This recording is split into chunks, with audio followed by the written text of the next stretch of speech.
Alrighty, buddy. Welcome to another edition of a podcast feature of ours, the Stats and Scars episode, where we cover injury and stat analysis. We've had a good first 3 week start to this episode. So, per usual, we're going to get into our injury analysis with the medical guy, followed by the analyst covering his stat analysis. And then we're going to end it with our winners and losers from the college football week, plus a preview of the college game day matchup between Alabama and Georgia in Tuscaloosa. So we have a lot in store for you guys per usual. If you're a first-time listener or you've been here before, make sure to follow us and subscribe to our YouTube channel, Spotify, and Apple Podcasts. You can find us with the tag Shatter the Script, spelled out straightforward for you. That way there's no confusion. You can find us on Instagram, Twitter, and TikTok in the same places. But let's get started with our injury and stat analysis for you guys. That way we can hit it home running. The medical guy, I know you had a busy week last week. This week, maybe less busy, but definitely still some action out there. So what do you got for us in terms of injuries? Yeah, so a little more guys, I guess, kind of dinged up or tweaked this week. Nothing too crazy. The obvious ones I'll kind of keep at the end. But just want to go in the first one. The Chris McCaffrey ordeal is still, it just gets weirder by the day. There was a report that he's going to see an Achilles specialist in Germany. So that's odd. I saw a tweet out there make a joke, be like, "Hey, wouldn't it be better to go see, an Achilles specialist in Greece? Ha ha ha ha! If y'all know anything about Troy Greek mythology, yeah, okay." So I saw that tweet and I was like, "Oh, haha!" There's someone who is obviously a father on Twitter today. So that's a dad joke to the max. But a lot of the same guys are still out. Like for the Rams, Cup, Nakua, kind of impressive. They got a win this week without them. Kenneth Walker has kind of been a weird one as well. I've mentioned it multiple times about that core injury and him having a history of them. So it's kind of been a weird, like, don't know if he's in, is he practicing, game time decisions and all that. So if you've already stashed him, obviously Charbonnet has been putting up points, even though not necessarily the yards have been there, but the touchdowns and the catches and stuff.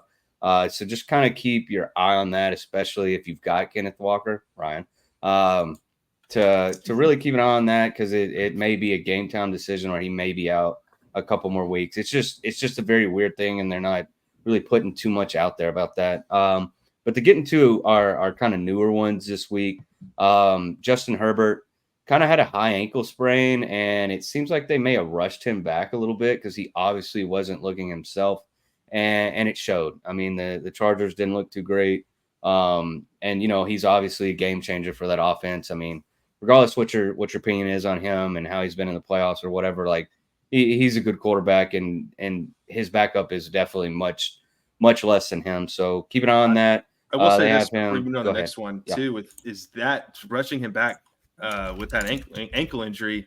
The Steelers seem like an odd matchup to do that with their pass rush. Yeah, it just was weird to me. Absolutely. I mean, would one, a great defense, two, like you said, pass rushers with TJ Watt, and I can't remember the guy on the other side, but they're both very good. Trying to have a guy who's kind of gimp-legged out there, try to escape that, because then it changes up. You're going to try to get the ball out quick, and if you can't get separation, it's not going to work. Right. Also, Adam Thielen, hamstring, he's going on the IR. It kind of sucks to see because they had a good game of offense this weekend. But hamstring going on the IR, that means at least 4 weeks. Him being an older kind of vet in the game, expect that to be a little, I guess a little. I don't know what I'm trying to say, deterring for his season right now, because older, he's obviously lost a step or two since his Vikings days. Yeah. It could take a little longer, and it could come back not the same, or it could kind of nag him all year.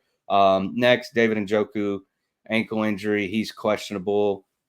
He's kind of had that ankle injury kind of all year, and they said it's kind of up in the air for this week, so be prepared there. Sam Laporta, ankle injury as well. He went down in the game. He'll be questionable. I would kind of stay on the safe side with him, just because they've got all their other offensive weapons. So he may be a little dinged up and may not even play. Uh-oh. Next, Tank Dell, who's kind of been underproducing this year, which has been just kind of a little odd how little he's been used. He took a hard hit to the ribs. Luckily, nothing came back fractured, but any football player knows those rib contusions aren't fun. You try to get up out of bed and you're like, oh my God, this is killing me. Try to put your shirt on. It gets even worse. Just imagine having to go out there and get hit. Also doesn't help that, he's 5'6" and 160 pounds soaking wet. So doesn't work out well for him. So he might be questionable, and his production may still not be there after this game and whatnot. Another weird one was the Evan Ingram hamstring. I felt like that kind of went under the radar until game time, and so just be cautious with that. And then these next two, which also kind of make it a little weary when going with Justin Herbert, is that Joe Alt has an MC sprain and Rashawn Slater had a pec injury. Both of those are very good offensive linemen. Even though Alt is a rookie, it's shown that he's been very good and can kind of handle that side of the line for him. So it would just be kind of unwise to stick a quarterback out there that can't move as well and his O lineman be dinged up. So just kind of keep that in mind. I know those aren't necessarily fantasy point getters or anything like that, but just keep that in mind. Even when looking at their running backs as well, because I know their running backs have been very well this year. Next, or Quentin Johnston, Yeah, someone decided to figure out how to catch the ball this year. So learn how to, figure out probably the main part of being a receiver is catching the ball, right? So shout out TCU. One rock. Yeah. Woo. And then next, going into some Eagle injuries, Lane Johnson, he has a concussion. So I don't necessarily understand sometimes the concussion protocol for the NFL, but he's kind of a leader of that offensive line, so be prepared there, especially with your Saquon Barkleys, your Jalen Hurts, stuff like that. Next, Najee Harris had an arm injury. He was seen in a sling, which was weird, but they said he'd be good to go for this weekend, so keep that in mind. Could be some type of contusion or AC injury. They didn't really specify. Next, Jalen Warren, the backup running back, does have a knee sprain. He's questionable as well. So it could be cowbell with Najee Harris, but with that injury, it could get a little hairy there. Next, George Kittle, hamstring injury. He was ruled out literally like the day before game day. And so with him, he's kind of turned into a guy that's kind of been injury prone the last few years. And like I've said on this podcast before, hurt guys stay hurt. And he plays hard. He plays with a lot of grit. So it'll be interesting to see how they treat that. And then last two, Austin Eckler did come out of the game with a concussion. And then the last one, obviously the Devontae Smith play. We all saw that. And, obviously he suffered a concussion. I would imagine he'd be out a couple weeks. I mean, that was pretty bad. If you could term anything as a cheap shot or dirty play or a dirty hit, like that's got to be up there because the play was dead. It was getting blown dead. And then, you have a 300-pound dude coming from the opposite way. And I mean, it just went straight for head-to-head contact. And Jared's got the video pulled up right here. And so we can watch it right here, but it's an obvious blow to the head. And, we got the after effect of it. So, one moment. Yeah, just keep going. Yep, technical difficulties. But anyway, like I said, seeing that reaction and how concussions have been, a very, harped on subject of the NFL in the past couple of years with the Tua incidents and stuff like that. Seeing that reaction and how he was, kind of out of it, and luckily there wasn't any further injury suffered by someone falling on him and anything like that. But like we saw in the video, I mean, that's just there. I mean, I would assume if he hadn't already, he'd get some type of fine or penalty. Because I mean, there's no way around that. That's a dirty hit.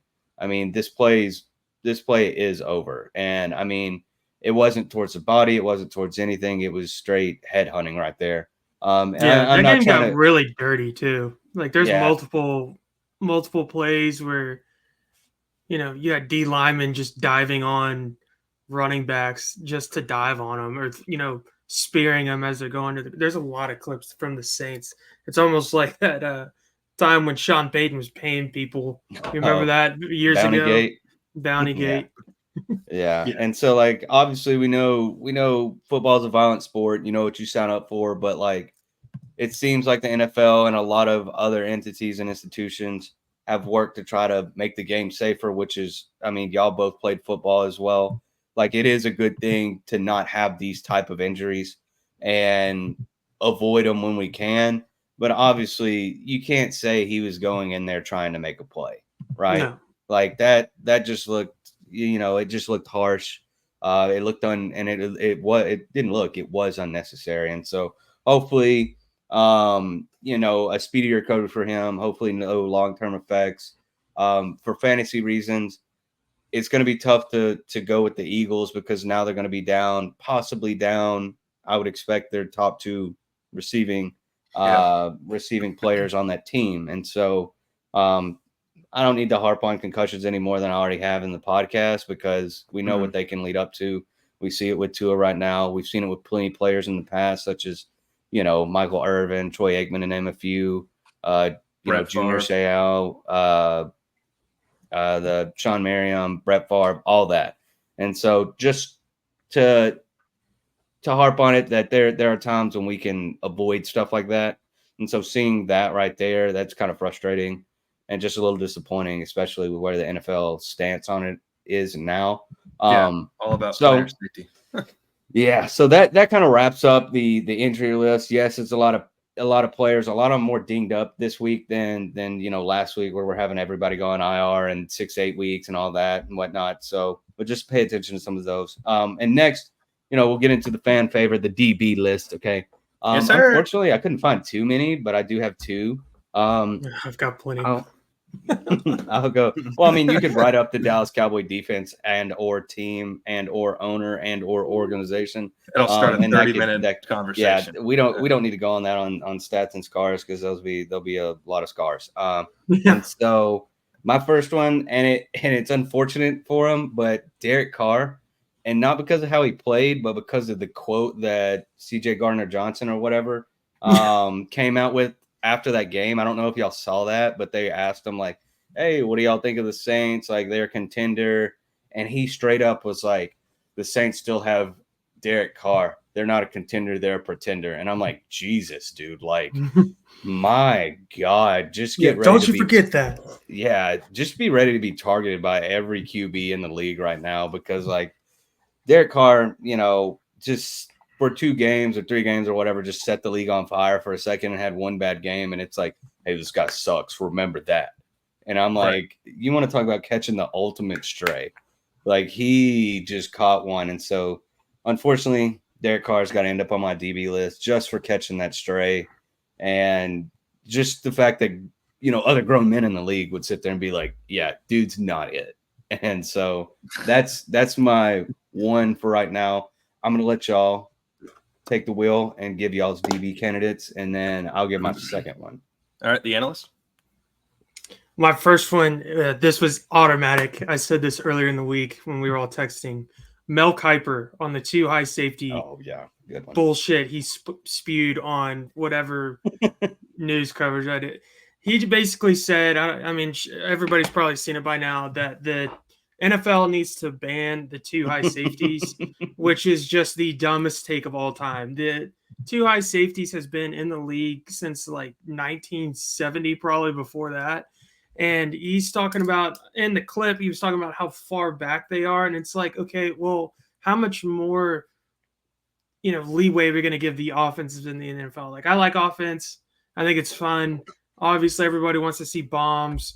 But, like, if everybody's backing up 15 yards, then offenses need to learn how to run the football. Like, we're not going to sit here and just prohibit the defenses from running a look that's been out there since, the 70s. That's Johnny just Unitas. Yeah, that's the dumbest thing ever. That's just an old man getting on a camera and spewing something that doesn't make sense. Like, the offenses in the NFL are more than upgraded enough and have almost all the rules now kind of favoring them. Are we really just going to ban something that is pretty instrumental to a defense? You got to think about too, you got to disguise coverages against all these quarterbacks as well. If I just put one safety back the entire time, that's not going to work. It's never going to be the same. So anyway, that was my first one, was Mel Kiper going on live television and explaining that. It's maybe stick to missing on recruits. Yeah, it's very old man yells at cloud type thing. It's like, bro, just shut up. Yeah.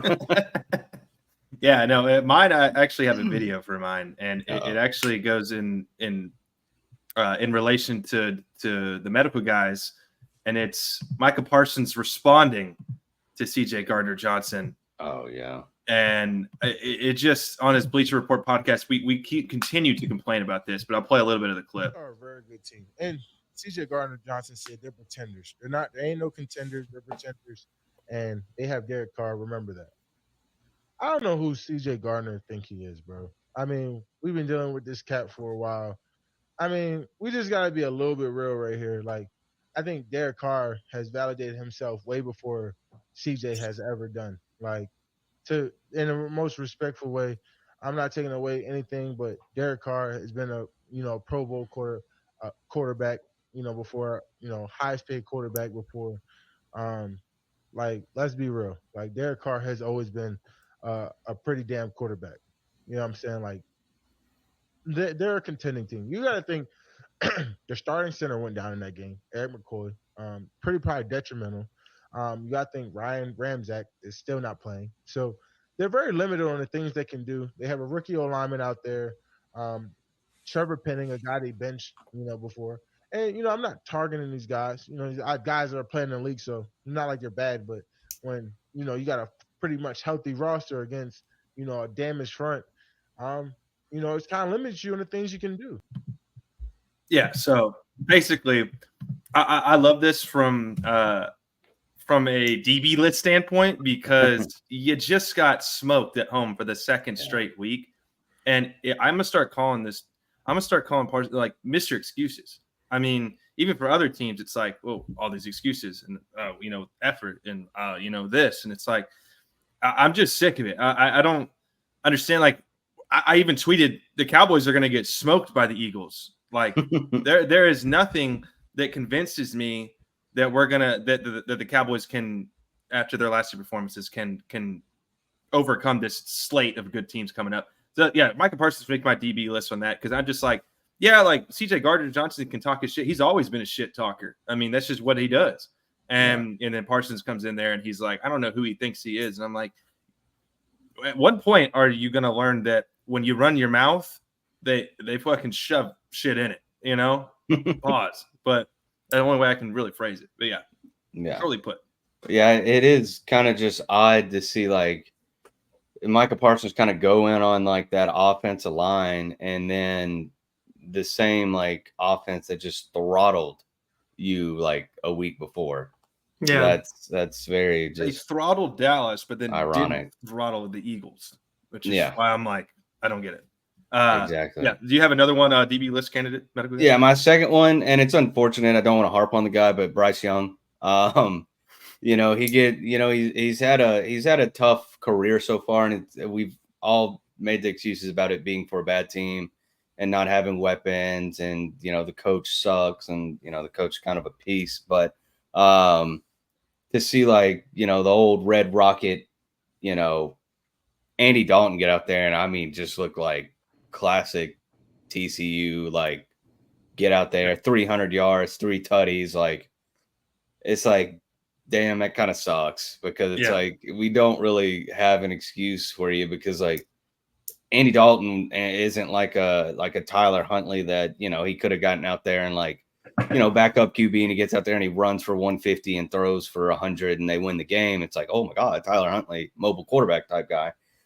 It, like, he sat back there in the pocket and just whipped it around. And it was just like, like, what you can't really say too much more about Bryce Young. And it's unfortunate because, I mean, the Panthers, that was their guy. That's who they went with. And, you hear the whole story about taking him out to dinner and what they got and what they ordered, and that's why they liked him, which is very odd to me. But it's just tough to make any more excuses for the guy when the backup just got out there and just, like, let it rip and, like, put up that stat line, because I think I saw some stat, and it was like, God, it was like Andy Dalton had more passing yards and touchdowns in a game in this one game than Bryce Young had in like his last like 17 or 12 or something like that. And I'm like, oh my God. Like in a single game. And I'm like, yikes. Yeah. What made it worse was the locker room speech from Dave Canales afterwards, where he was like, that's Panther football. And I'm like, I don't. Bryce Young's sitting there like, yeah. Oh, my bad, guys. I could give two shits what Dave Canales have to say. I have my opinions on him. He's a piece of work, bro. That dude's very interesting.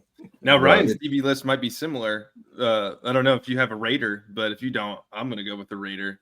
No, I have a college one that I thought was absolutely hilarious. So we've all seen all the jokes flying around if the teams lose. Did y'all see the one about K-State? Nuh-uh. Sick of our game. I saw they got worked. This is from Saint Bill Snyder on Twitter on Thursday. Oh. If K-State loses to BYU, I will shove a beefy 5-layer burrito up a place that everybody knows. So everybody put him on watch. K-State lost 38-39 or 38-9. They got throttled, dude. To oh BYU. My God. So then BYU goes on their Twitter and posts pictures of the fans going crazy, the last touchdown scored, and just tweeted back at him and said, they didn't reply to him, but they said, "Live Moss." Yeah, baby. So that guy is on watch. I saw a video after the loss. The same guy was in his kitchen with a beefy 5-layer burrito and threw it in the freezer. So that dude is down tremendously bad today. No. One of BYU's own just delivered that beefy 5-layer via bike. Yeah. Via bike. Yeah, those tweets are so funny. Yeah, mine was going to be in Anthony Pierce's team. You know, the Raiders. This is a little bit because I thought of it from the medical guys, but just a couple people made business decisions. We're going to make business decisions of our own. And I'm like, oh God. Like, you can't be the team that goes out there and gets embarrassed by the Panthers. I mean, like that. All the defense mechanisms of Anthony Pierce. They had a great win against the Ravens. I don't know. There's very inconsistent ball clubs out there. And then the last one I had was Cam Taylor-Britt with the Bengals, talking all that shit, saying that the Commanders run a college offense with Cliff Kingsbury, which granted they probably do, but Jaden Daniels threw 91% on you. I mean, come on, like 91% completion in that college offense. I think he had less completions than he did touchdowns. He had more touchdowns than he did incompletions. I'm like, dude, like he goes, they still run a college offense. I'm like, yeah, but that college offense just ran through you guys. Like, God, like bulls on parade. I mean, so yeah, that wraps up my DB list candidates. So yeah, fortunately, I don't have any more. Thank God. It's always tough. I've got one more for the comedy. All right, my last one is Jerry Jones. I think I know what you're talking about. That was so funny. So there was a video that came out on Saturday night. Oh yeah. Jamie Foxx on the live stream at practice, and Geriatric Jerry said something that was very like, whoa, suspect. Should we connect this to? So I think 1-800 Ding-a-ling. Yeah. He was talking about a player, and I think it was Deuce Vaughn. Oh God! And he was talking about all of his metrics, and Jamie Foxx is recording the practice, and he's like, he's like 5'6", 150 pounds, runs like a cat, and then Jamie Foxx is sitting there shaking his head like, yeah, he's right, and then he splits out. I won't say exactly what he said, but he's like, and he's got an 8.5 inch, and he's got an 8.5 inch, dog. I'll let y'all finish that out. Yeah. And Jamie Foxx just kind of looked at him and was like in shock and awe and just turned off the live. So I think what Jerry was trying to say there was, and I am not the first person to defend Jerry, I think he was trying to say is that he wasn't afraid, but talk about like wrong place, wrong time. Yeah. Not the best situation. Instagram Live. Yeah. And then his team went out there and got embarrassed. So that's going to wrap up my DB list. Usually I'm the guy to be pulling out, like Dak or some terrible stat, but I could not let these three slide for me. Yeah. No, it just confirmed that Jerry Jones is more of a gazer than a peeker, and that's just unfortunate, dude. Yeah. Jesus, man. That was very interesting. God. Yeah, there's a lot you could say about him. All right. Let's get into our stat analysis with the analysts. You got some new stuff for us, which will come in time this episode. So we're excited to hear it. So I'll let you get going with yours. Are we doing the Vikings Packers first, though? Yeah, we are. Before we get moving on our stat analysis, we're going to cover the Minnesota and Green Bay game. All right, Minnesota and Green Bay. I'll let Medical Guy take over first for this game. Your analysis and score predictions coming up. Yeah, so for some reason, I think the Malik Willis show might end a little bit here. I will say that with these two coaches, it shows like I think it's been talked about all week in the media is like coaches matter, like coaching matters, because you see like, the Green Bay Packers lose their guy, they bring in a quarterback and they just figure out how to win. Okay. And like the first game was not very good, but they won. And then the second game, they kind of let loose of the reins a little bit, and it showed like, hey, Malik Willis, he could throw it a little bit. And so you see him go from like one organization to another and have success. And yes, he may not be some stud starter, but you get you a 4-game stint, you get yourself 2-2 or 3-1, like that's a win. It's a huge win. And so it just shows. And same thing goes with the Vikings, right? Sam Darnold's kind of been bounced around at terrible. I won't say terrible because they've had success in the past, but recently terrible franchises in the Jets and the Panthers, and I can't even remember where. I mean, the 49ers, of course, but he was there for a cup of coffee. And so that's the comment I was going to make. Yeah. And so you get him into, they name him the guy, and like he's done well. He's succeeded. He's throwing the ball around. He's got obviously great weapons. It shows that O'Connell, coaching matters. And, their defense has been really good. And I think like y'all mentioned on the Sunday show that, I could ask y'all name one guy on the Vikings defense. And like, I'd say Danielle Hunter, but he ain't there no more. And so like, it's just one of those things to where like coaching really matters. But the line is, 2.5 point favorite Vikings, over under 42.5. I think I'm going to have to roll with the Vikings. I think it's going to be 24-17. I think it'll be a closer game and whatnot, but I think Vikings, they just look like a smooth running machine right now. They're doing everything right.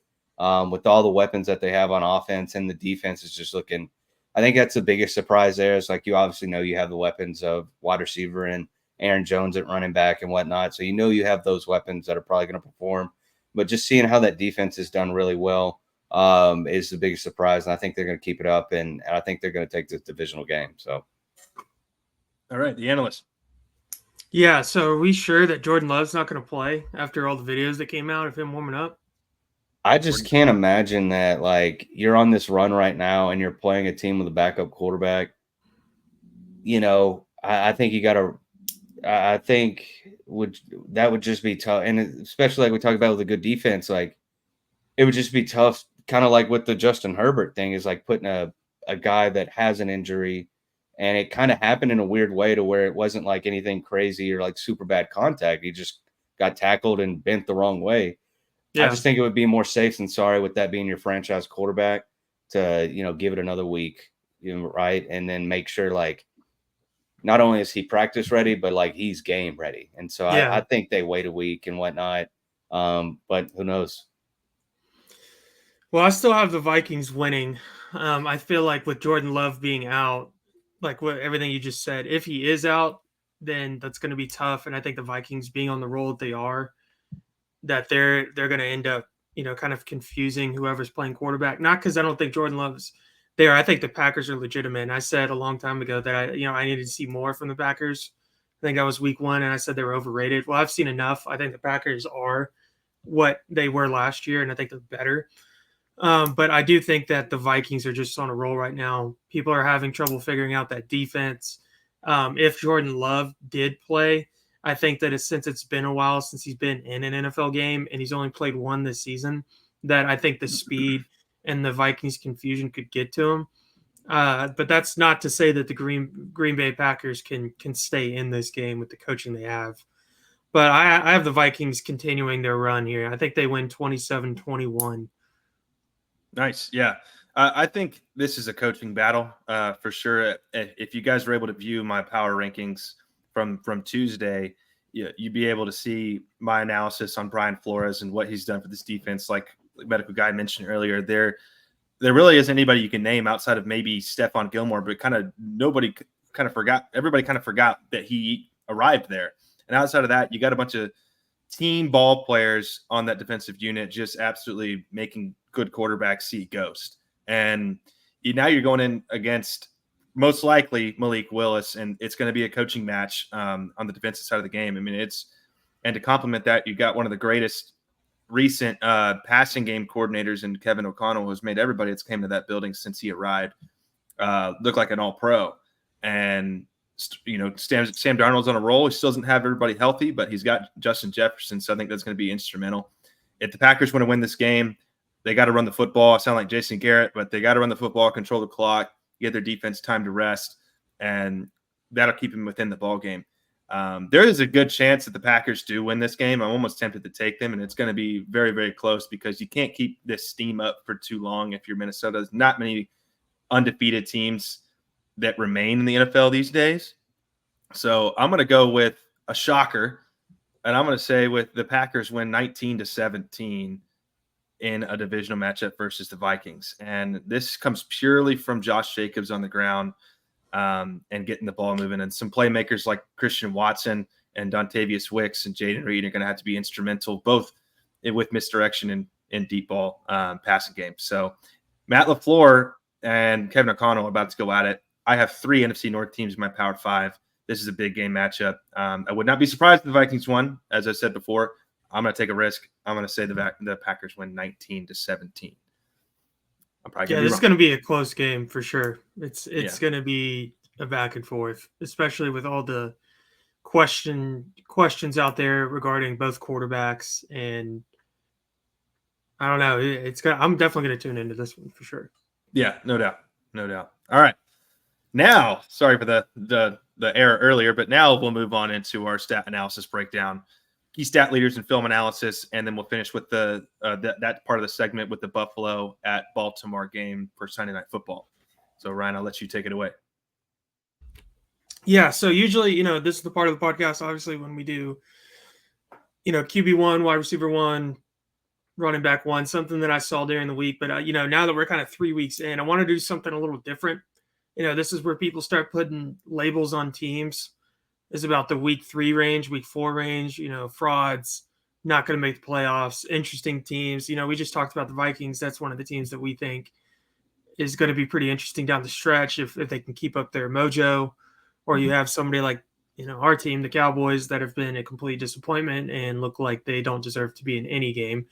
But now that we're past 3 weeks, let's talk some teams instead of players. So first off, I think the reason I picked this week to do it is because through 3 weeks, I think you have a lot of interesting developments in the NFL. You've got the Bengals off to another slow start at 0-3.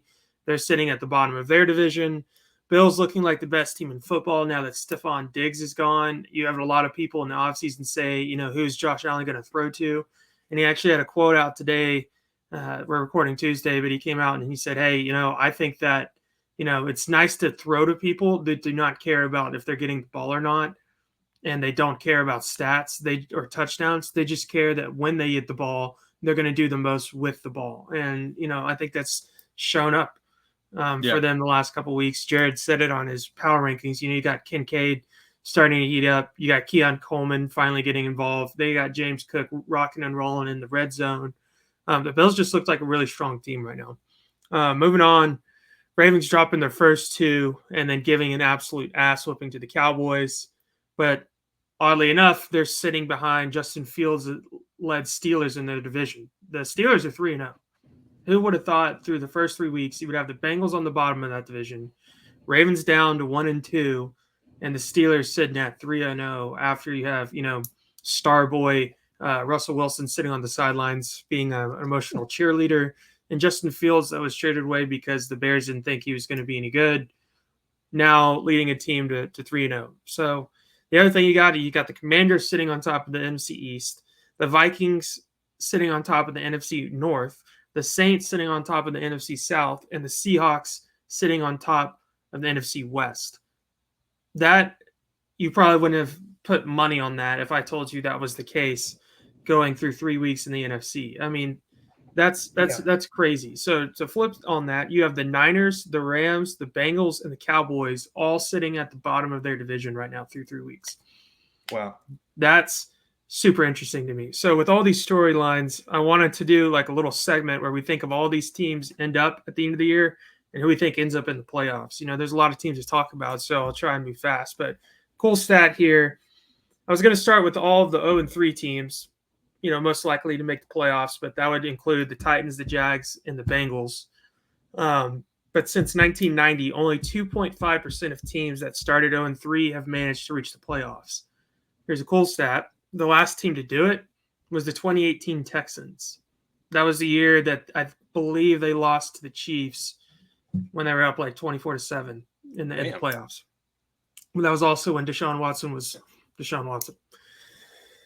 So we're going to move on to the 0-2 teams. I was kind of looking through. So another interesting stat, that's where everybody says you hear it a lot in the social or in the media world. It's very hard for teams to make go from 0-2 to the playoffs. And, since 1990, only 11.5% of teams that start 0-2 end up making the playoffs. That has improved. Those numbers have improved since the playoff expansion in 2020. They moved, I think, to 14 teams. So that's gotten a little bit better. But, I'm going to start with my AFC teams. I looked around, and this one's really hard because you got to start looking at schedules. You got to think about injuries. The first one you come across to me is the Ravens. Everybody's kind of going to pick the Ravens. But, I mean, here's who the Ravens have to play throughout the rest of the year. They still have to play the Bills.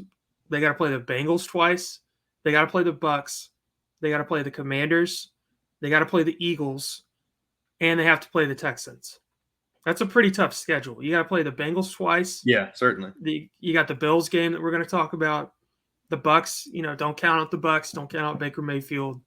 Still got to play the Steelers twice. Those are always hard-fought games. Ravens-Steelers probably one of the biggest rivalries in the NFL. Yeah. And then my other team is the Dolphins. So, Dolphins out with Tua. Not sure what's going to happen to him, but hear this. Trouble. Yeah, this is the Dolphins schedule. The last 6 games of the season at the Packers versus the Jets, at the Texans versus the 49ers, at the Browns, at the Jets. And they're not a winter team. No. Not at one bit. That's all not, like defensive teams too. Yikes. Yeah. And not to mention they still have to play the Bills again. Jeez. Yeah. 6 or 7 losses incoming. Yeah. So the other 0-2 team that I was looking at was the Colts. The Colts, I think they could probably figure some stuff out. They're having some trouble with Anthony Richardson.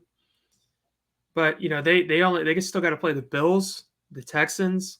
They still have to play the Jets, the Lions. I mean, you look at all these 0-2 starting teams, and the chances to me look really low. I mean, they all 3 of these teams have pretty tough schedules down the stretch. Time to lean up in your chair, sort of thing. So, I think the most likely that has a pretty good chance to me is the Colts. I think the Ravens are probably the most talented team and the most safe bet you could go with. But, I mean, that schedule looks brutal. Yeah. Brutal. And the way that they played, I'm not going to count the Cowboys, but the way they played against the Chiefs and gosh, I forgot who they played last week, but I don't know if they're going to be able to pull that off. Raiders. They blew the Raiders. They did play the Raiders. So you've lost to the Chiefs, which was a pretty good game, but you lost to the Raiders and you barely won to the Cowboys after you had a comfortable lead. Beat the hell out of them. Yeah. So my guess is going to be the Colts, man. I think they kind of figure it out. I like Shane Steichen as a coach. I was going to go with the Dolphins, but I don't know what the situation with Tua is. And, that's going to be tough going down the stretch. I don't know. Who do y'all like out of those three? Ravens, Dolphins, and Colts. Those are kind of the 3-0-2 or the 1-2 teams I picked. Yeah, I would have to. I mean, I would have to go with the Ravens purely because of their coach, purely because of John Harbaugh. You just kind of have to trust the Harbaughs. They're one of those guys where no matter thick or thin, they're going to have you contending somewhere, whether it be, just in a regular game when you don't have Lamar with just Tyler Huntley and you can win a playoff game with him or whatever, or whether it be with a roster that, still doesn't really have a certified one on their team in terms of receiver. But, that defense is still starting to figure things out. They lost a big asset in Patrick Queen. They got a great secondary, a pretty good to above average defensive line. But I understand the Cowboys lost that game, but that was a very concerning ending considering that you almost did the exact same thing, or you did what you feared against the Raiders, who just got smoked by the Panthers. So they're gonna have to figure out that. If they can figure out that, then I'm comfortable with them winning 9 or 10 games. But the rest of that division, the Steelers, even though they played really shitty football, they could wind up winning the division by a game or two. Yeah. Just because no one wants that. No one wants that, but they could. I mean, Justin Fields could get better. But yeah, I would say the Ravens. Yeah, it's kind of tough not to go with the Ravens. I do agree that I think the Colts will figure it out a little bit. Because like we talked about, Richardson not having too much experience and then coming off an injury. And I think there's going to obviously be some rust he needs to knock off. But I wouldn't be surprised if the Colts figured out something because they do have a lot of weapons, especially on that offense. Mm-hmm. But it's just really hard not to go with the Ravens, like you said, with the Harbaughs. But also, the Ravens are one team that know what their offense is. Yeah. And they know what they got. They know they had a, blueprint of how to beat teams. And that's how they beat teams, is how they should have annihilated the Cowboys. It was obvious that they decided, hey, we're not going to do any more RPOs of Lamar Jackson for 15 minutes, and we see how it happened. I can't imagine Harbaugh lets that mistake happen again.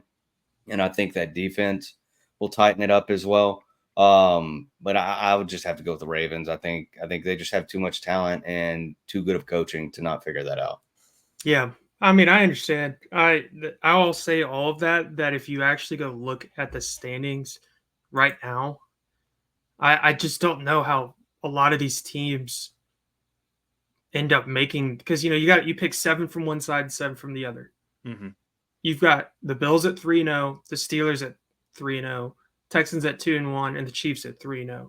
Behind them, you've got the Jets at 2-1, and the Chargers at 2-1. And kind of what y'all are saying. Yeah, and what y'all are saying about the Harbaughs is to me, I'm looking at those teams I don't see the Jets falling down unless Aaron Rodgers gets hurt again.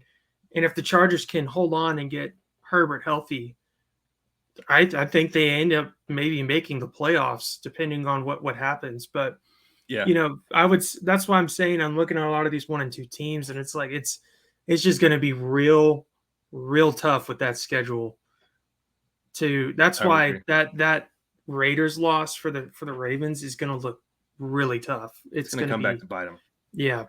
So I said the Colts only because that schedule looks good enough and they have the talent.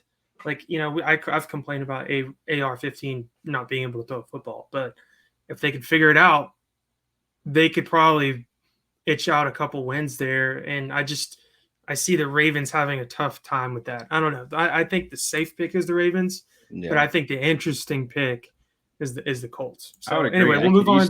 They could easily get 4 wins from the Jaguars and Titans. Yeah. So I can see that. Moving into the NFC teams. So, the 1 and 2 teams that I picked out that I think are interesting are the Cowboys, the Falcons, the Cardinals, and the Niners. Obviously, I picked the Cowboys because we are Cowboys fans, and I'm just going to tell you right now, I do not see this happening. We were talking about this offline.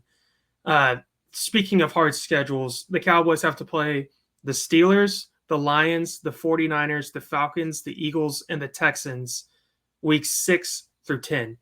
So you're talking about the Steelers at 3-0 with the absolutely incredible defense. The Lions that are probably going to be out to kill you after what happened last year. The Niners probably going to get back to full strength. And what always happens when we play the Niners. The Falcons that I think are eventually going to go on a run. The Eagles, we play them at home. And then the Texans. So I just don't see a lot of wiggle room there. And the Commanders right after that. So the way the Cowboys look right now, that would not be my team to pick. I always look at their schedule and look at the back end and go, this is where they just probably go on a straight up run. Because it might save their season. But after week 10, you could see them being 4-6 and going, they're out. And then they just win all the way up to 9-6. They're like, oh shit, the Cowboys, because me and Hunter talked about it on our Sunday episode. The Cowboys are a trade candidate. We think that they get somebody, whether it be a receiver, whether it be, I don't know, but I think they're going to trade for somebody. Yeah, we'll see. I'm sure y'all are too. I'm at the all-time bottom barrel of me too. This team is good God. The Falcons are my next pick. This is my pick, and I'll come back to them. I skipped ahead, but next one I have is the Cardinals. Yeah. Cardinals they're going to have a tough schedule too. I mean, they got to play the Rams twice. They already beat them once. They beat the tar out of them, but they play the Rams later in the season when I think they'll be healthy. They still got to play the Seahawks twice. They got to play the Jets, the Packers, the 49ers twice. And we all know what happens with Kyler Murray. He always, in the later part of the season, everybody jokes about COD. It comes out. Yep. Who knows? Yeah. But then you have the Niners. Has parked. Yeah. Then you're going to have the Niners. I actually am looking at the Niners schedule, and it's tough too, man. They got to play the Chiefs. They still have to play the Bucks, Seahawks twice. They got to play the Seahawks twice. Throw the Cowboys in there. I mean, you can throw the Cowboys in there, but just in terms of talent, but they got to play the Packers. They got to play the Lions and the Dolphins, man. That's going to be tough. And I just don't know, like Jacob was saying, I just don't know when McCaffrey enters the scene. Yeah. Yeah, and they dropped 2 in a row against teams they should have beaten. In that game that's Sunday with the Rams, they had that game under wraps, and they just let it all out from underneath them. I mean, Sean McVay literally stole that game. The coaching won that game for the Rams. So, I mean, I just like the Falcons, man. I'm looking at their schedule and who they got to play, and it's not tough. They got to play the Bucks twice. I think they beat the Bucks. I think Kirk Cousins kind of finds a groove. He always kind of finds a groove like mid-season. I'm sure he's still kind of babying that calf a little bit, or his Achilles, but I think they're going to get rolling here in a second. I think they looked pretty good against the Chiefs on offense, and they just kind of puttered out right there at the end. But, looking at the back end of their schedule, they play the Vikings, and then they go Raiders, Giants, Commanders, Panthers to end the season.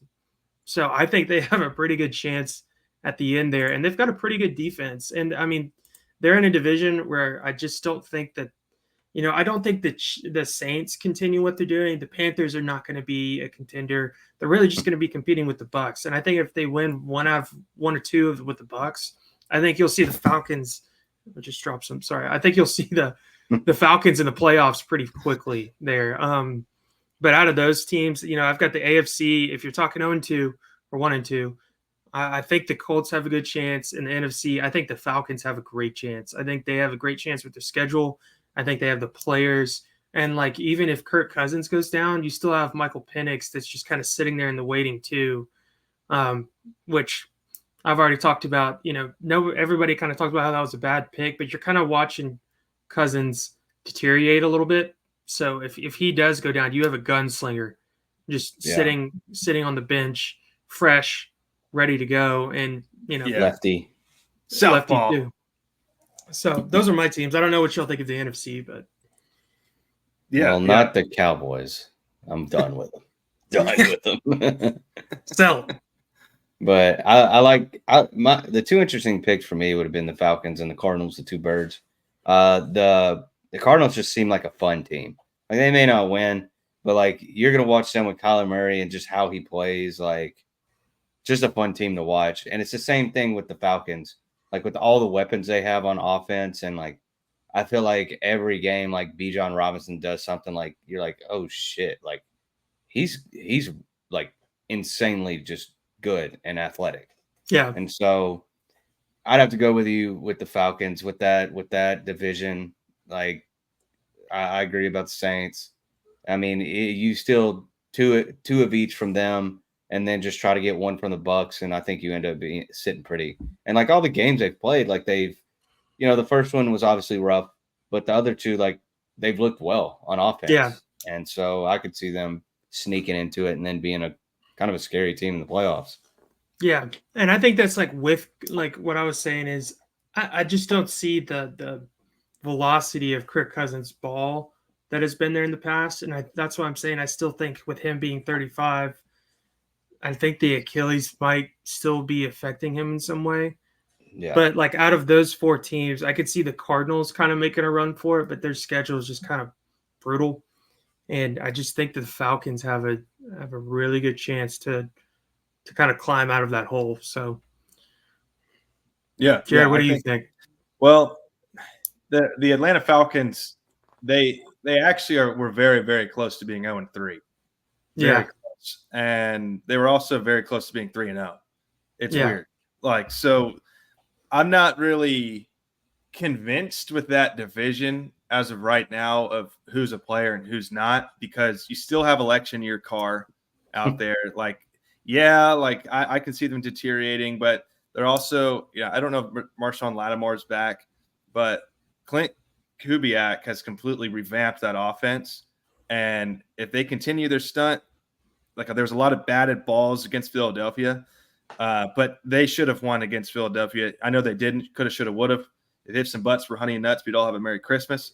But, looking at that division, I originally had the Buccaneers, but now I am leaning more towards the Falcons. But I think the Saints are the surprising team in this division.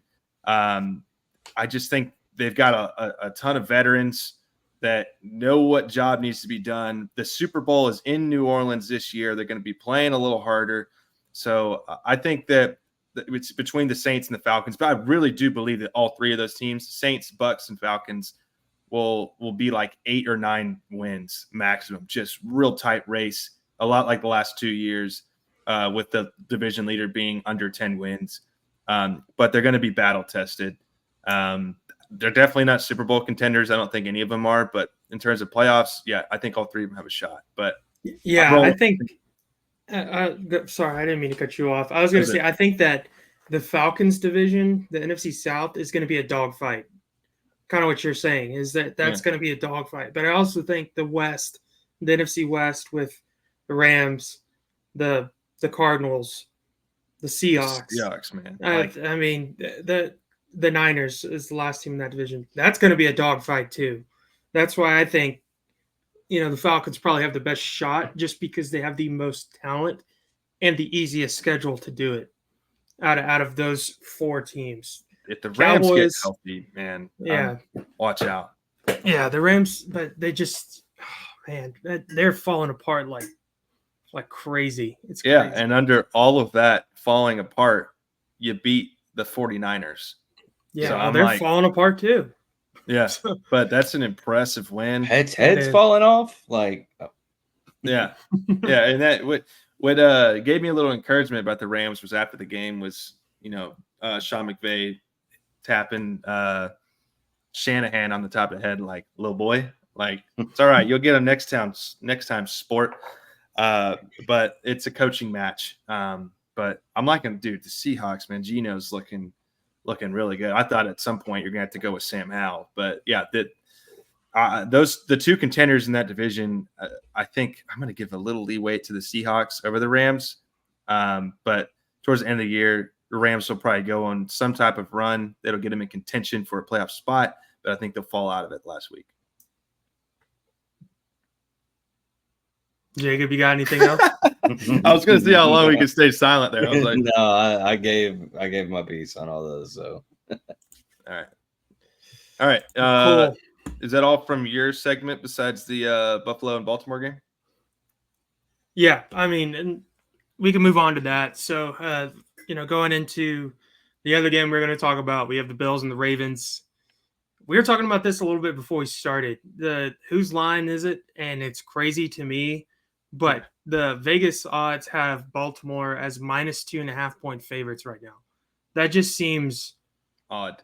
So odd. After you just watched everything we just talked about with Baltimore, dropping a game to the Raiders and then almost dropping a massive lead to the Cowboys. And then you got the Bills. We just talked about them a little bit, how they look like one of the best teams in the AFC, probably the best team in the AFC right now.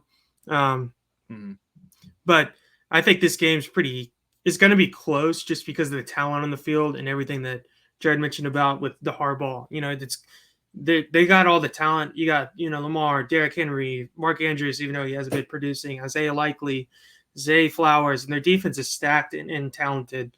But I think Buffalo ends up winning this game just because they're on a hot streak. They might stall a little bit in this game, but Josh Allen looks comfortable. He's starting to get really comfortable with all these new, receivers. And to what Jared kind of said on his power rankings, the scheme that Buffalo is running, it just makes Josh Allen look that much better. And all of the talent around him, they're using their talents perfectly. And it's going to be really tough for the Ravens to stop. And they can't do what they've done with the Raiders or the Cowboys where they get up and they just kind of pull off throttle. Like, you're not going to be able to do that with Josh Allen. No. So I've got Buffalo winning a close one. It's going to be like 28-21 Buffalo. I like it. Medical guy. Nice. Yeah, I agree with all the points there. However, I think Buffalo they're firing on all cylinders right now. Like you said, they're utilizing every weapon they can. And, it echoes a lot that Josh Allen made that quote that you mentioned earlier about, he's glad to have options that don't worry about getting the ball. They worry about getting the job done and winning.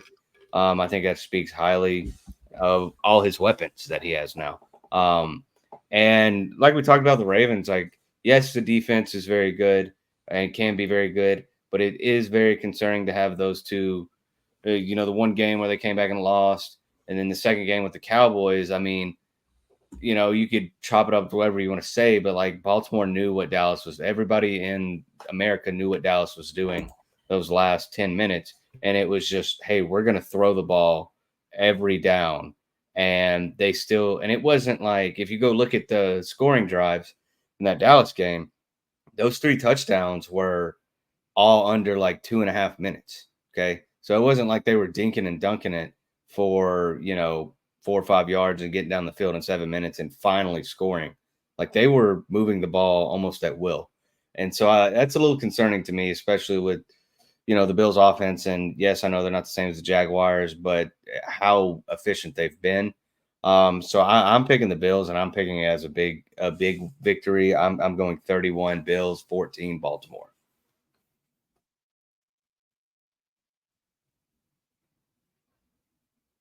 I'm sorry, my camera was doing little things funky, and then my mic was muted. Sorry. Yeah, I'm gonna go I talked about it a lot in the power rankings that you mentioned before, but Joe Brady is doing miracles for the Buffalo Bills. They switched to him last year and they went on that generational run and ended up winning their division over Miami. They get even better as the year goes on. I saw a lot of pre-snap motion and just getting guys in space like Khalil Shakur and incorporating the deep pass, not through they did it once with Keon Coleman, but they did it through the running backs. They had should have been two touchdown passes to the running backs out of the backfield, and that's getting matchups, misdirection, and widening the field. And then on top of that, you got to stop Josh Allen running the football, which they did beautifully. He does a lot of creative stuff, even when he's trying to scramble to fool you that he's going to throw it, because he can throw it on the run right before he crosses the line of scrimmage. That's going to propel the Buffalo Bills in this game, in my opinion. I think the difference maker is the adjustments that Lamar Jackson has had to make with Derrick Henry in the backfield. It's the same thing in Tennessee. It's not very efficient when you're handing him the ball out of the shotgun, which is where Lamar Jackson just lives. And when you get him under center in a pro eye, that's not Lamar Jackson's most comfortable spot, but it is Derrick Henry. So you're having to complement for a primary player in order to run an efficient offense, but you're eliminating other possibilities offensively for Lamar Jackson. So I think that's a concern. I think for those two reasons, between Joe Brady's offense and the scheme between the Baltimore Ravens and Derrick Henry, the Buffalo Bills win this game comfortably 30-17. I just think one thing about the Bills as well, they have not really played a full game yet. They've blown out the last two teams that they've played, and they're done by right before the fourth quarter, just sitting starters. They've scored 35 plus. So I'm eager to see a full game from the Buffalo Bills, see how they finish. But man, they're rolling right now, and I cannot bet against Josh Allen. This is the best Josh Allen I've seen in his career, which is saying something. So yeah, I'm excited to see James Cook and Josh Allen in this one for sure, but I'm taking the Bills. So, all right. Well, that concludes our injury and stat analysis for Stats and Scars Week 4. And now we're going to get into our college football breakdown. Week 4 was pretty exciting. A lot of the matchups are finally starting to get better. We're not having a lot more. We still have a couple of those gimme games in there, but as we get closer to October, the SEC ball and conference play really starts to heat up. And so we're going to give our winners and losers from Week 4. And then complement that with the college game day predictions with Georgia at Alabama in Tuscaloosa. So we'll start with the analysts. I'll go with your winners for the week, and then we'll follow up with losers. We're doing one, right? Yes. You might circle back for another, but yeah, we'll start with one. Okay. My winner was Michigan. This game was pretty dang close. They're playing Michigan versus USC. USC just came off looking mighty fine against the LSU a couple weeks ago. Everybody's picking Miller Moss to be their top, Heisman candidate. And everybody kind of wrote off Michigan after the Texas loss. I mean, I did the same thing. Everybody was going to say, oh, they're only going to win 7 to 8 games. But to go out there and beat Michigan, or to go out there and for Michigan to beat USC like that, I think that shows that, hey, they're trying to say, hey, we're still in this, fight. I don't really believe it's going to change much, given, I'm just kind of looking at Michigan and where they are right now. But, I just thought it was a big win to kind of come out here and be like, hey, we're still Michigan. We won last year. You're going to put another top ranked team in front of us. We'll figure out a way to win. And it came down to the wire, but they figured out how to handle it. So yeah. I just went ahead and with Michigan for sure. I had them as one of my winners as well. Medical guy, your winner. Same. I had Michigan as well because that was a big game. I'm gonna have to go with I guess this is kind of a weird pick, but JMU, James Madison. I don't know if y'all watched any of that game. Great pick. But to be able to put up a 50 nugget in the first half on a decent team, that's pretty impressive right there. And it's really all you can say about that is like you score 50 points in a half, like that's absurd. So I'd have to go with JMU, James Madison as my winner of the week. And I mean, they did it against North Carolina. I mean, they haven't been as good as they were supposed to, but still, it's a bigger team. You got Mac Brown over there, like more prestigious universities. Yeah, 3-0, everything like that. And to come out and do that, I mean, they ended up scoring 70, which is still wild. Now, the game did end up looking like a Big 12 classic game, and 70-50, which is absurd. But to score 50 and a half and then 70 overall, I mean, that's pretty awesome right there. So that's my winner for the week. Yeah, that's a good one as well. I considered putting them in there. I have Illinois as my winner of the week. Yeah. Playing Nebraska, who's on a hot streak, just came off a win against the notorious Colorado Buffaloes. Dylan Raiola playing out of his mind. And this was, this was a Friday game, so some people might have missed this game, but I was able to watch the entire thing from start to finish, and this was an amazing game, schemed offensively. I mean, the offensive coordinators, shout out to them. These guys were chalking up plays over and over again. The difference was Illinois kept doing it, and Nebraska just stopped. It just fell apart late for Nebraska, and it sucks to see because they were on a roll. And the quarterback for Illinois making great throws, thread and needles, and outstanding first overtime drive. And then Nebraska's last drive, man, it was atrocious. Nebraskan fans were very, very, very ferocious on X afterwards. And I kind of had to go in there and be like, hey, look, this is what happens when X, Y, and Z happens. And this is, you can freak out. But, hey, Illinois 4-0. They're going to play another ranked opponent coming up. Shout out to Illinois. That's not normally a team that reaches the top 20. So definitely a winner. All right. Losers. Loser. The analyst with his first loser of the week from week 4. Oh, I had a couple good ones. Yeah, I'm going to have to go Nebraska. Jared just kind of talked about it, but the way they looked really good throughout that game, but the way they finished that game was atrocious. They got the ball for their first overtime and did absolutely nothing with it. And Dylan Raiola just didn't even look like he wanted to be there in that last drive. And I don't know what it was, but I think that's what makes it worse for me is like Dylan Raiola's been doing all this like Patrick Mahomes stuff. Yeah. And then he goes out there and looks like that. And the last fourth quarter, and it was like, that wasn't very Mahomey, So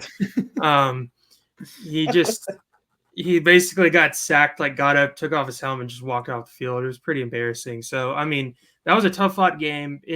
Jared's right. The team they were playing was pretty good, and they were scheming up through the game, but it was just like really tough to watch them just kind of like wave the white flag towards the end of that game. So my loser is definitely Nebraska after all the hype about are they back, and then they just kind of like puttered out right there at the end and didn't do anything with it. Yeah, I would agree. Yeah, so my loser, and I don't know how this hasn't been picked yet, but for the past 3 or 4 weeks, but Mississippi State. They got kind of throttled by Florida, who has kind of been the laughing stock of that side of the SEC. But Mississippi State looks awful. Like they played Tulane the other day, I believe it was.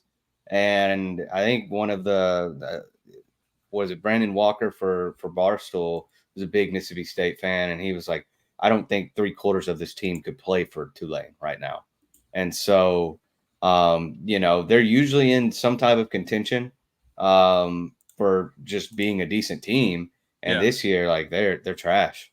They're trash right now. So that's my loser for the week because Florida was supposed to be the bottom of the barrel, and Florida put up 45 on them. So Mississippi State and Auburn, man, they both look atrocious. You could argue that Auburn should be on my losers list after the atrocity against Arkansas, but I'm actually going with part of the Medical Guys DB list from earlier. I'm going with Kansas State, taking a huge L to BYU in sicko hours. Their quarterback with the long blonde hair. It's one of those things. It's like you kind of laugh when they lose because you're like, you look like that. It's like the hot shot quarterback that just got absolutely railed by a team that he should have been beating. BYU was 3-0 at the time. Like, sure, you could argue that they're a pretty good team, but Kansas State, top 15 team in the country, and you get boat race like that, after hours, it's not a fun look. And so the other one I considered putting on here was North Carolina, just getting bodied. That was pretty bad too. Yeah, you have to at least mention them for sure. So, any other losers on your end? Yeah, I had USC on there just because of that was a tough loss, and it came down to their defense again. And the other one I had was Oklahoma State. They did not look good.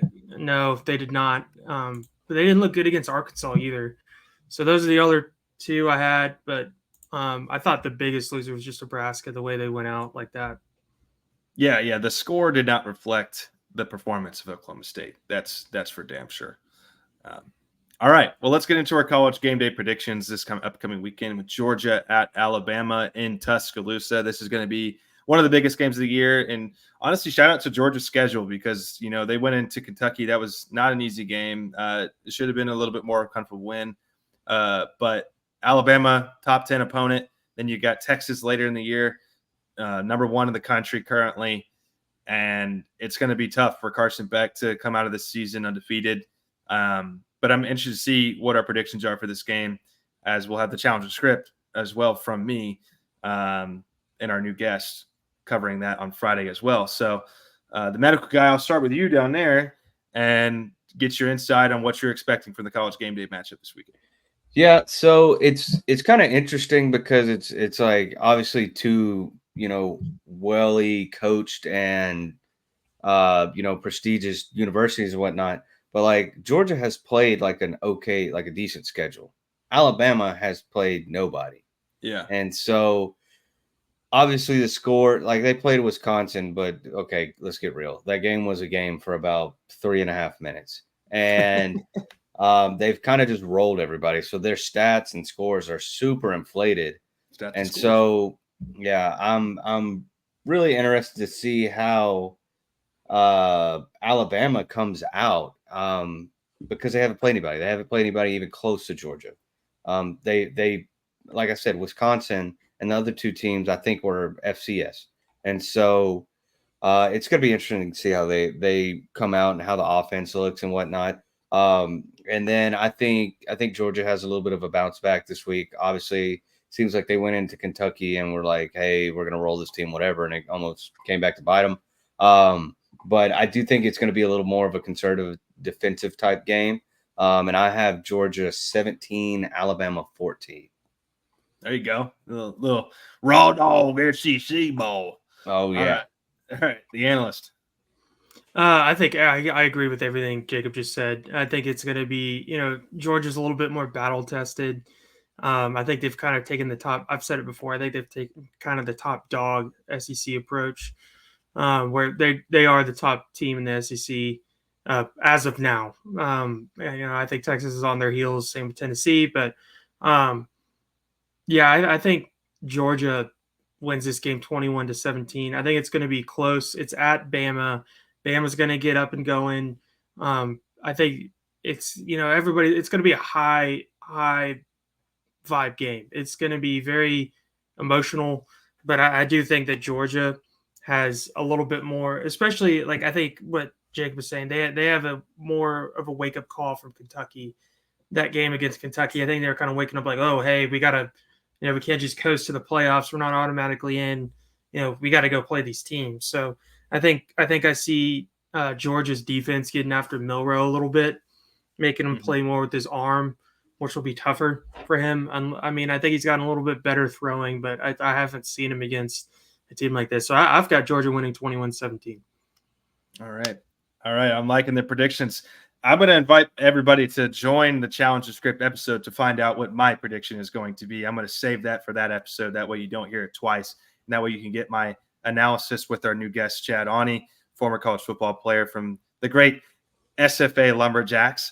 So Active Jacks, baby. Yes, sir. So we got FCS It's tight end losers, here. but ask some Jacks. Veteran of the Battle of the Piney Woods. So we're going to get his insight on the game this weekend through the eyes of College Football 25. So we hope you guys tune in for that. And I'll just kind of give a little preview. And I'm just really excited to see these two top 10 teams come in. We're finally getting closer to October. October 12th is that one you should circle on your map or on your schedule and your calendar of just great football. I mean, that is going to be an exciting time, but we're starting to kick it off with some really good SEC play. You got A&M and Arkansas this weekend at AT&T Stadium. That's going to be exciting. That's two teams with two very athletic quarterbacks going at it. And then you got this game right here. I mean, Milroe has not thrown a lot through his first 4 games, so it'll be interesting to see when he has to throw it. You got a spark player at Alabama at wide receiver in Williams. And then the Georgia run game, man, that dude, what's his name? Is it Etienne? Etienne is one of them. But, yeah, so he's going to be electric. But you guys will hear more of my reasoning in that Challenge the Script episode coming out Friday at 7 a.m. But we appreciate you guys joining on. Any final comments before we head out of here? No, just shout out Sam Houston, 3-1 in their division going up against Texas State. That was the other winner I had. 0-8 last year in FBS play. Now they're 3-1 this year, and they actually look like some dogs. So that was actually one of the other winners I had was Jacob took JMU. One of the winners I was going to say was FCS teams. So Sam Houston's one of them, and then JMU 3-0 and 3-1. Yeah. Yes, sir. Shout out Texas. The state of Texas is looking pretty excellent in terms of college football this year. You know, outside of I don't know how TCU's doing, but I don't think they're doing that so well. Sorry, guys. At least you got your Mercedes up there. Yeah. Okay. Yeah. So we'll catch y'all next Thursday. Every Thursday, doing the Stats and Scars episode covering injury and stat analysis, and you'll catch us every Friday with the Challenge the Script episode covering college game day predictions through the eyes of College Football 25. And then on Sunday, I want to highlight this. We're going to be a lot more segmented on our Sunday episodes. We've been kind of freelancing a little bit. We got some cool little fun segments coming up for you guys to bring some organizations. We invite you guys to ask us questions via our Instagram or Twitter. That way we can cover it in depth for you guys on that live stream before Carrie Underwood sings the best song in America. But yeah, this was another edition of the Shatter the Script podcast feature, Stats and Scars. And we appreciate you guys coming out. And we'll see y'all next Thursday.